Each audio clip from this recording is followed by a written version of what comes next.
Febrero de 1815. Una pequeña flota se desliza en silencio a través del Mediterráneo, al oeste de Elba. Su pasajero más importante, un antiguo emperador, ahora fugitivo, embarcado en la mayor apuesta de su ambiciosa carrera. Napoleón Bonaparte, el mayor general de su época. Sus ejércitos habían dominado Europa. Pero solo 11 meses antes, al final de un conflicto de 10 años que dejó millones de muertos, había sido finalmente derrotado de forma total y desastrosa. Las grandes potencias de Europa habían esperado relegar a Napoleón a la historia, dándole una pequeña isla para gobernar y restaurando la monarquía borbónica en Francia. Pero el emperador de Elba pronto se volvió inquieto. Le llegan murmuros que el nuevo rey de Francia es despreciado y muchos desean su regreso. Que sus enemigos, Gran Bretaña, Rusia, Prusia y Austria, se han vuelto unos contra otros y podrían estar planeando trasladarlo a un lugar más remoto. Napoleón no será un mero espectador de su propio destino. Su fe en el destino permanece intacta. Napoleón actuará y lanzará una vez más los dados de la fortuna. Hará una audaz apuesta para recuperar su trono y devolver a Francia a su gloria, incluso si eso significa sumir a toda Europa en la guerra una vez más. Pero la empresa de Napoleón podría terminar antes de comenzar. Un día después de zarpar, cuando el sol cae sobre el Mediterráneo, la nave de Napoleón pasa a distancia de voz del Zephyr, un bergantín de la Marina del Rey de Francia. Pero por una razón desconocida, no hay intento de interrogar o registrar a la embarcación sospechosa.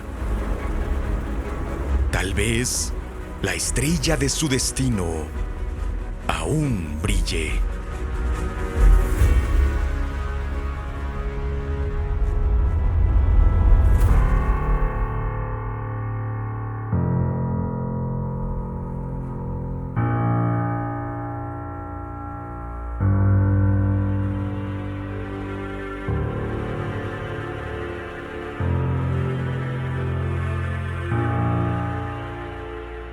El 1 de marzo de 1815, Napoleón desembarca en Golfe-Juan con 1000 granaderos de su guardia imperial. Está a solo 20 kilómetros de Niza, donde su gloriosa primera campaña en Italia comenzó 19 años atrás. Napoleón no se hace ilusiones sobre el peligro. Debe ganar apoyo y cambiar la situación frente a sus enemigos antes de que lo atrapen y lo arresten, o algo peor. Por ende, debe moverse rápido, antes de que puedan organizarse. Aix, en la ruta principal, es un bastión realista, así que toma una ruta más montañosa hacia el este. Él y su comitiva recorren 250 kilómetros en 6 días, por senderos estrechos y sinuosos. Hay nieve y hielo y escarpados acantilados. Napoleón, ahora de 45, debe avanzar a pie durante gran parte del trayecto. A veces tropieza y necesita ayuda. El contraste con aquel joven primer cónsul de 1800 cruzando estas mismas montañas es evidente.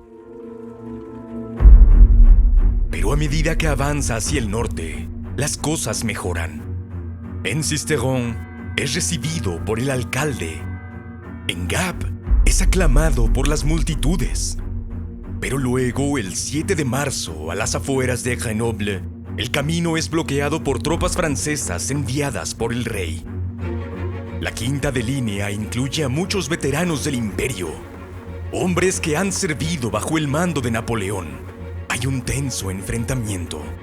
Los granaderos del emperador suplican a la quinta que se les unan. Entonces Napoleón mismo da un paso al frente, abriendo su abrigo gris. Soldados de la quinta, si hay alguno entre ustedes que quiera matar a su emperador, puede hacerlo. Aquí estoy. Un capitán realista da la orden: ¡fuego! Pero solo hay silencio.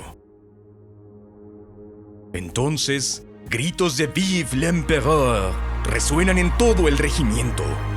Han sido conquistados. En mi marcha hacia Grenoble yo era un aventurero. Recordaría después Napoleón. En Grenoble, de nuevo me convertí en un soberano.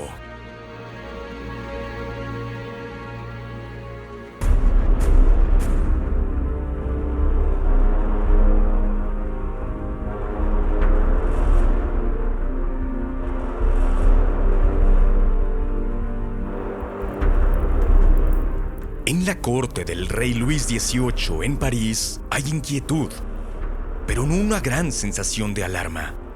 Un aventurero proscrito y su pequeño grupo de seguidores no parecen ser una amenaza para el Estado.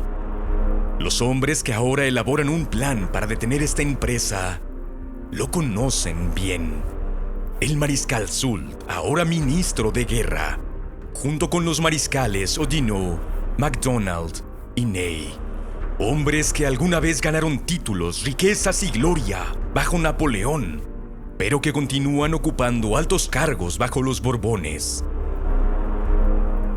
Ney, en particular, a quien Napoleón había llamado el más valiente de los valientes, parece haber cambiado su lealtad con fervor. Yo atraparé a Bonaparte, le dice al rey, y lo traeré ante usted en una jaula de hierro. Ney marcha hacia el sur con 3,000 tropas para arrestar a su antiguo maestro. Pero por todas partes hay señales de que la autoridad borbónica se desmorona. En Lyon, Napoleón es recibido con celebraciones. Regimientos enteros desertan para unirse a él. Ney escucha murmullos en sus filas. Le atormenta la perspectiva de una guerra civil. Napoleón escribe directamente a Ney: «Te recibiré como lo hice al día siguiente de la batalla de la Moscova», le dice. Ney es conquistado. La causa de los Borbones está perdida para siempre, declara a sus tropas. Solo el emperador Napoleón tiene derecho a regir sobre este hermoso país. Se escuchan vítores en sus filas, mientras les ordena dar la vuelta y marchar sobre París. La deserción de Ney es la gota que colma el vaso para el rey. El 20 de marzo huye del Palacio de las Tullerías, buscando refugio en los Países Bajos. Esa misma noche, Napoleón entra en París.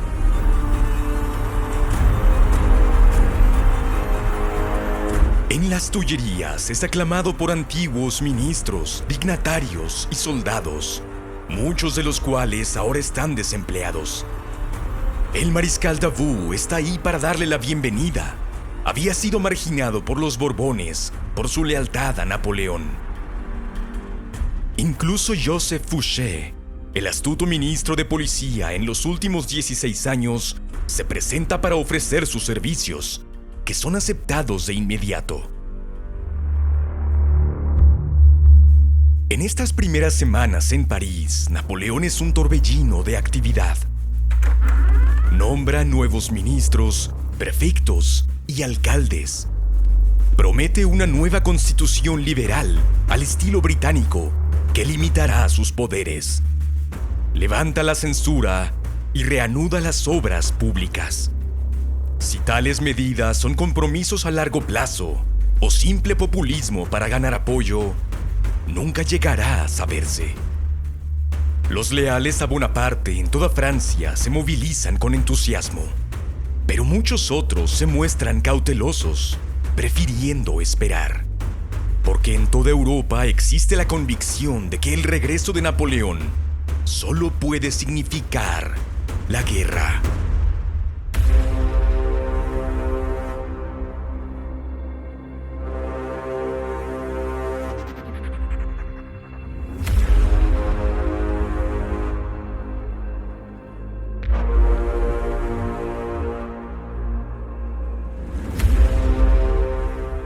El año anterior, 1814, había visto a Napoleón derrotado por una enorme coalición de sus enemigos tras una década de conflicto. Tras su victoria y el exilio de Napoleón en Elba, estas potencias se reunieron en uno de los primeros grandes congresos internacionales, el Congreso de Viena, para decidir el futuro de Europa. Pero sin la amenaza de Napoleón para mantener unida a la coalición, viejas rivalidades y sospechas resurgen rápidamente. Hay amargas disputas sobre territorio y soberanía. Una ruptura entre ellos, incluso la guerra, parece una posibilidad real. Pero cuando los monarcas aliados se enteran de que Napoleón ha desembarcado en Francia, no dudan. Dejan de lado sus diferencias, forman una séptima coalición y declaran la guerra, no a Francia, sino a Napoleón, enemigo y perturbador del mundo. Planean reunir 4 ejércitos masivos: el ejército del Alto Rin del príncipe austriaco Schwarzenberg, el ejército del Bajo Rin del príncipe prusiano Blücher, el ejército multinacional de Flandes del duque británico de Wellington y el ejército de reserva ruso de Barclay de Tolly. Serán apoyados por contingentes menores de Suecia, Dinamarca, Italia, España y Portugal. Su fuerza total sobre el papel, cerca de 1 millón de hombres. Napoleón cuenta con solo 200,000 tropas. Miles de veteranos acuden al llamado, pero la nación está exhausta. El regreso del reclutamiento es temido y el tesoro de guerra es solo una fracción de lo necesario. Partes de Francia ya están en revuelta. Insurrecciones realistas en el Midi y en el Vendée obligan a Napoleón a enviar tropas que no puede permitirse perder. El propio Napoleón aún es capaz de prodigiosas ráfagas de energía y trabaja 15 horas o más al día. Pero los años de esfuerzo pasan factura. El conde Molián, su ministro de finanzas, observa. Se encontró a sí mismo confinado en un espacio estrecho.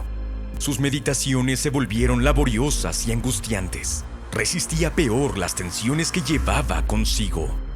Después de varias horas de trabajo, un cierto abatimiento se apoderaba de él, uno que nunca había conocido.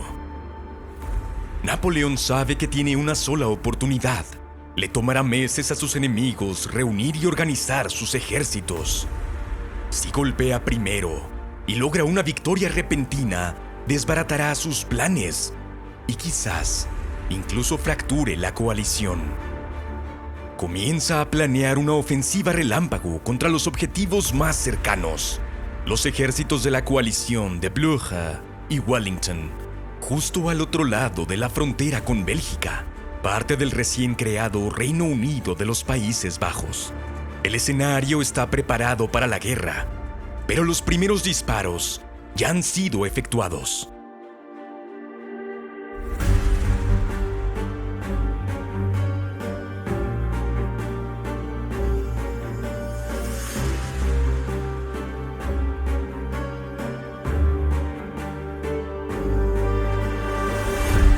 Mientras Napoleón aún marchaba sobre París, el 15 de marzo de 1815, Joachim Murat, rey de Nápoles, antiguo mariscal del imperio y cuñado de Napoleón, había declarado la guerra a la séptima coalición. Murat había servido lealmente a Napoleón como un brillante comandante de caballería, desde Italia y Egipto hasta Rusia. Pero en 1814 lo traicionó, pasándose al bando de sus enemigos. Solo más tarde comprendió que la coalición no tenía intención de permitirle conservar el trono que Napoleón le había dado. Las fuerzas napolitanas de Murat avanzan a través de los estados pontificios y entran en Bolonia. Pero cuando los austriacos finalmente concentran sus fuerzas, la marea comienza a cambiar. Murat sufre una serie de derrotas. Y en mayo de 1815, cuando los austriacos entran en Nápoles, huye a Francia. Al llegar a Toulon, Murat apela a Napoleón, ofreciéndose para luchar una vez más a su lado. Pero Napoleón no está interesado. Era incierto que las tropas lograrían superar el disgusto y el horror que sentían por el hombre que había traicionado y perdido a Francia, diría más tarde. Mientras, en Bélgica, el agresivo mariscal Blücher, de 72 años, quiere atacar a Francia de inmediato. Pero un motín entre sus 10.000 tropas sajonas lo trastoca todo. Debe desviar a 14.000 prusianos fiables para vigilarlos. Una fuerza que echará mucho de menos en las siguientes semanas. El duque de Wellington, de 46, también se encuentra en una situación complicada. Había logrado grandes éxitos al liderar un ejército anglo-hispano contra los franceses en la guerra peninsular. Pero su antiguo ejército de veteranos ha sido ampliamente dispersado. Ahora comanda una unidad de tropas británicas, neerlandesas, hannoverianas, de Brunswick, Nassau y de Bélgica. Algunas son fiables, pero la mayoría no ha sido puesta a prueba. De hecho, se sospecha que algunas podrían ser leales a Francia. Estas tropas ahora están dispersas, vigilando las múltiples rutas posibles hacia Bélgica. Pero la coalición sí cuenta con una ventaja en este frente. Desde sus primeras cartas, Wellington y Blücher han desarrollado un respeto mutuo y un entendimiento común. Cada uno confía en el otro. Esto resultará crucial en la campaña que se avecina. A principios de junio, los refuerzos han elevado su fuerza combinada a 230.000 hombres y se está considerando una invasión conjunta. Ninguno considera estar a punto de ser atacado.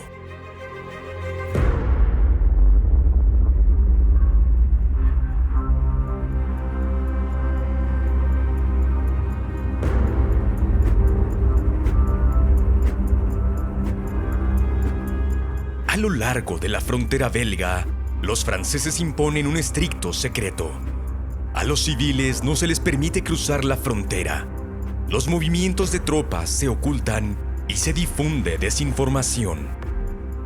El 12 de junio, Napoleón hace una aparición pública llamativa en París y luego desaparece discretamente, apresurándose para unirse al ejército.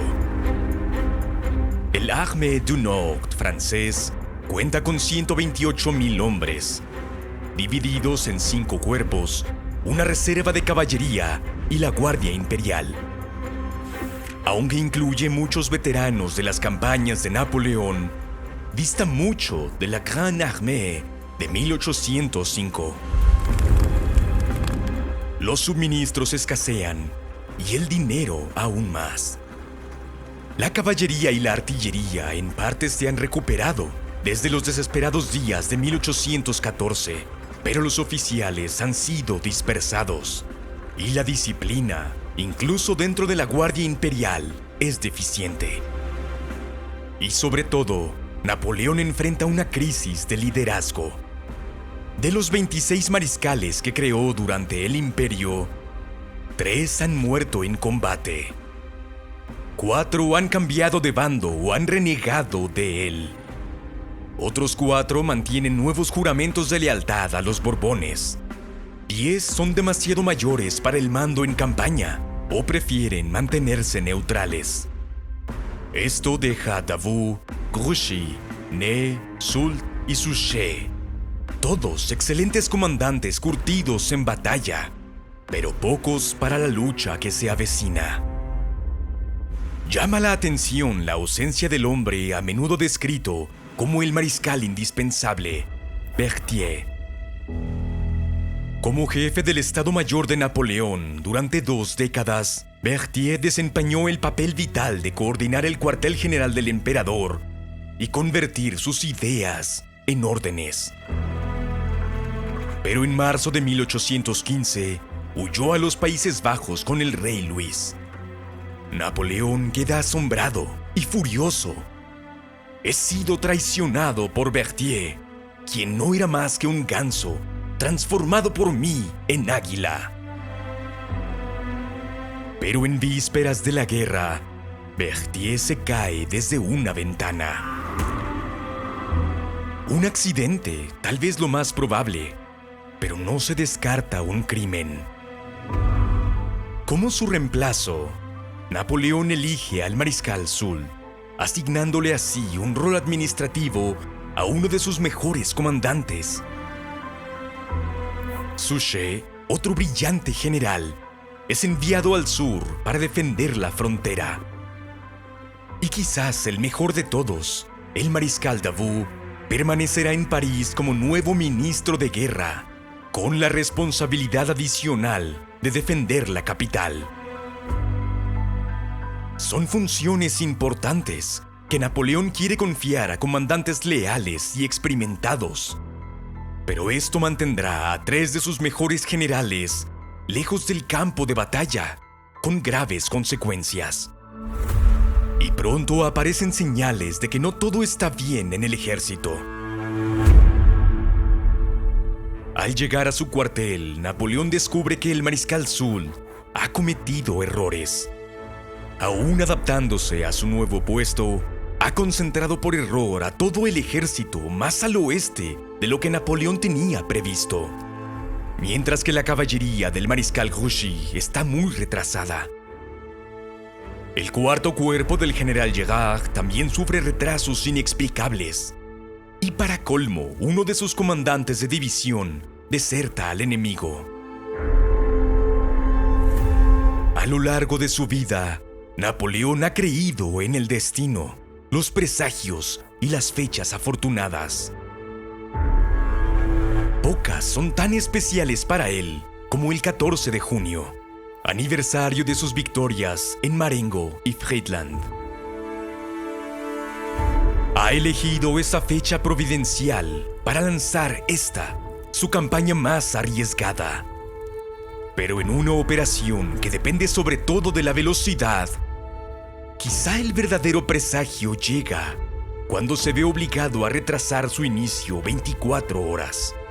A las 2 de la mañana del 15 de junio de 1815, los tambores franceses llaman a las armas. Al acercarse el amanecer, los primeros batallones cruzan la frontera en Charleroi. Los centinelas prusianos corren para informar a Wellington y a Blücher. La última campaña de Napoleón acaba de comenzar.